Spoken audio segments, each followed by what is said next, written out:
You know, it's funny. I went to go look up the GSRC and the city's index earlier, and it redirected me to astroturfing, one of the city's two main fronts for. The other instance, of course, being that old HAG, the Housing Advisory Group. This group was set up for one primary purpose: to create the appearance of a justification for more new OHV restrictions that would allow the city to further interfere with the individual freedom to recreate as we please. It gives an official stamp of approval to a handful of residents in a handful of neighborhoods who think that their whining needs to have a little more volume at the city level. It's a supplement to donating to the mayor's re-election campaign, which is what they usually do.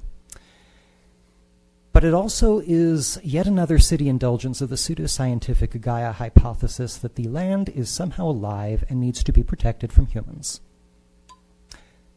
Humans first, land last. We manage the land for our own uses. We do not indulge in soft-headed superstitions that the land is somehow an organism that requires protection.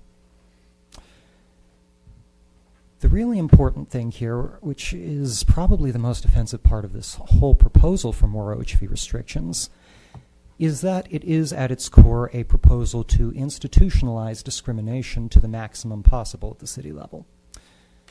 We have a situation where basically the residents of 3 to 5 streets want to have thousands of other residents and millions of visitors denied different forms of access to their own public lands because that handful of residents doesn't want to share what belongs to everyone. We have a situation where this small number of people, and it is the same small number of people who turn up inevitably, it's not any kind of mass movement here, are asking the city to put their interests ahead of tens or hundreds of thousands of others every year, to deny them the freedom and joy of accessing their public lands. We are way past the needs of the many outweigh the needs of the few, and we are completely into the minor whims of the few outweigh the major needs of the many. There is no problem here that needs addressing. There is no OHV issue.